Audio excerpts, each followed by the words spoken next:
에스라 6장은 다리오 왕의 조서를 통해 성전 재건이 본격적으로 재개되는 과정을 보여줍니다. 고레스 왕의 조서 발견. 다리오 왕은 정독의 보고를 받고 바벨론 문서 창고를 조사하도록 명령합니다. 조사 결과 바빌론이 아닌 메대 지방 악베다궁에서 고레스 왕의 조서가 발견됩니다. 이 조서에는 예루살렘 성전 건축을 허락하고 왕실의 재정 지원을 약속한 내용이 담겨 있었습니다. 이는 다리오 왕이 이 사건을 매우 중요하게 여겼음을 보여주죠. 고레스 왕의 조서 내용. 고레스 왕은 주전 538년에 예루살렘 성전을 원래의 자리에 다시 세우라고 명령했습니다. 성전의 크기와 구조, 사용될 재료, 성전 기물의 반환과 국고에서 비용을 지원하라는 명령까지 포함되어 있었지요.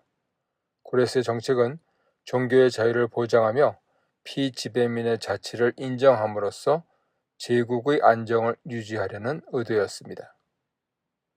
다리오 왕의 새로운 조서.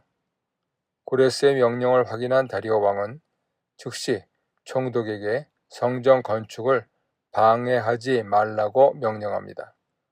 또한 강 건너편 지방의 세금 중 일부를 성전 건축비와 재사용물자로 지원하도록 지시합니다. 놀랍게도 이전에는 성전 재건을 막던 자들이 이제 지원자이자 후원자로 바뀌죠. 다리오 왕은 예루살렘 제사장들이 왕과 나라를 위해 기도해 줄 것을 요청하며 명령을 어길 경우 집이 폐허가 되는 형벌을 경고합니다. 결국 이 조서는 성전 재건에 왕실의 공식적인 보호와 전폭적인 지지를 부여하는 결정적인 전환점이 되었습니다. 하나님께서는 이방 왕들을 통해서도 자신의 뜻을 이루셨습니다. 적용점입니다. 1. 하나님의 일은 멈추지 않는다. 인간의 방해와 중단 속에서도 하나님의 계획은 반드시 이루어집니다.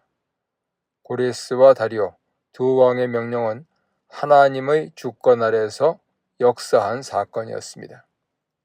중년의 시기에도 내 인생의 멈춤을 두려워하지 마십시오. 하나님은 지연을 사용해 완성을 준비하십니다. 2. 하나님은 역풍을 순풍으로 바꾸신다. 성전 재건을 방해하던 세력이 이제 성전 재건을 돕는 자로 바뀌었습니다. 하나님은 반대자를 도구로 사용하시며 저항을 자극으로 바꾸십니다. 중년의 인생에서 만나는 어려운 사람, 불리한 환경이 오히려 하나님의 섭리 속에 쓰임받는 계기가 될 수 있습니다. 3. 기도의 힘은 세상을 움직인다. 다리오 왕은 제사장들에게 왕과 나라를 위해 기도해달라고 요청했습니다. 믿음의 공동체의 기도와 신앙의 영향력이 세상 권력자들의 마음까지 움직인 것입니다. 중년의 신앙은 단순한 개인 신앙이 아니라 가정과 사회를 위해 중보하는 깊은 기도로 확장되어야 합니다. 4. 하나님의 기억은 결코 잊히지 않는다.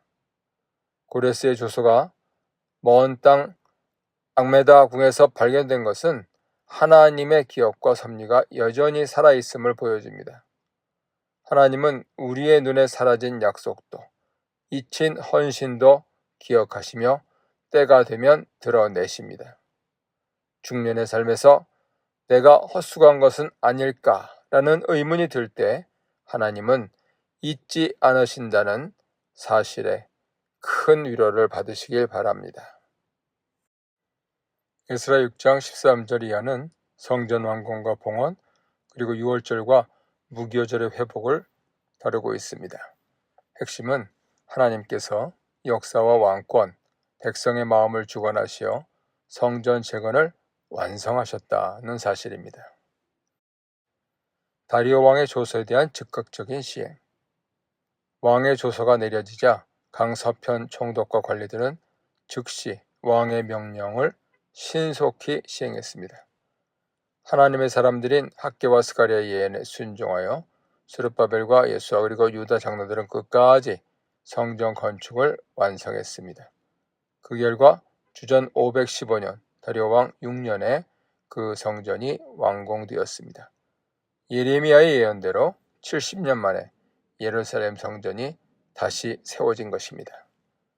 하나님과 왕의 협력 속에서 이루어진 성전 재건. 성전 건축은 하나님의 명령과 더불어 고레스 다리오 아닥사스다 왕의 조서에 의해 완성되었습니다. 성전 건축은 단지 종교적 사건이 아니라 하나님의 섭리 속에서 정치적 질서까지 움직인 사건이었습니다. 성전과 성벽의 재건은 구분되지 않고 하나의 구속사적 과업으로 이해되었습니다. 성전 봉헌식. 성전이 완공되자 백성들은 성전 봉헌식을 거행했습니다. 참여자들은 유다 베냐민뿐 아니라 이스라엘 자손 전체로 언급되며 귀환 공동체의 정체성이 역사적 이스라엘로 이어지고 있음을 상징합니다. 봉헌 예물은 숫소 100마리, 수양 200마리, 어린 양 400마리, 그리고 속죄 제물로 각 지파를 상징하는 12마리의 염소였습니다. 제사장과 레위인의 조직은 모세 율법에 따라 재편성되어 포로기를 거친 백성이 이제 율법의 백성으로 새롭게 세워졌음을 나타냅니다. 유월절과 무교절의 회복. 봉헌식 후 약 한 달 뒤 백성들은 유월절과 무교절을 지켰습니다.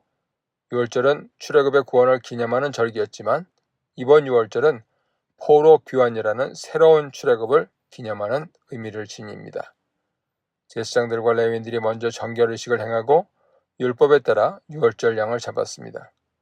참여자는 귀환민뿐 아니라 그 땅에 남아있던 백성 중 하나님을 찾는 자들과 개종한 이방인들도 포함되었습니다. 이는 이스라엘의 신앙 공동체가 정결과 포용의 균형 속에서 새롭게 형성되고 있음을 보여줍니다. 모든 행사는 기쁨과 감사의 축제 분위기로 마무리되며 포로기의 어둠을 뒤로하고 하나님과 함께하는 새 시대가 열립니다. 적용점입니다. 1. 하나님의 일은 신속히 순종할 때 완성된다. 다리오의 조서가 즉시 시행된 것처럼 하나님 말씀도 지체 없이 순종할 때 열매를 맺습니다. 중년의 시기는 머뭇거림보다 결단과 실행의 믿음이 필요한 때입니다. 내일이 아니라 지금 순종하는 믿음이 하나님 나라의 역사를 이룹니다. 2. 하나님은 인간의 권세를 도구로 사용하신다. 성전은 왕의 명령으로 완성되었지만 그 배후에는 하나님의 주권적 섭리가 있었습니다. 우리의 인생에서도 하나님은 상사, 제도, 사회 구조까지 사용하여 그분의 뜻을 이루십니다. 중년의 삶에서 우리가 해야 할 일은 통제가 아니라 하나님이 일하실 자리를 열어드리는 순종입니다. 3. 신앙의 정체성을 다시 세워야 할 때. 귀환 공동체는 봉헌식에서 자신들을 이스라엘 자손이라 부르며 잃었던 정체성을 회복했습니다. 중년은 신앙이 익숙해지는 시기지만 오히려 나는 누구의 백성인가를 다시 물어야 할 때입니다. 성전 봉헌처럼 내 삶의 중심을 다시 하나님께 드리는 내면의 봉헌식이 필요합니다. 4. 새로운 출애굽의 기쁨을 경험하라. 유월절은 과거의 구원뿐 아니라 새로운 해방과 시작의 기념이었습니다. 인생의 후반기에도 하나님은 여전히 새 출발의 기회를 주시는 분입니다. 중년의 삶이 단순한 유지가 아니라 새 은혜의 유월절로 다시 태어나기를 기대하십시오. 5. 기쁨은 하나님의 임재에서 회복된다. 백성들은 유월절과 무교절을 지키며 크게 기뻐하였습니다. 진정한 기쁨은 환경이 아니라 하나님의 임재가 중심이 될 때 회복됩니다. 중년 이후의 삶은 소유의 기쁨이 아니라 함께 하심의 기쁨을 배우는 시기입니다.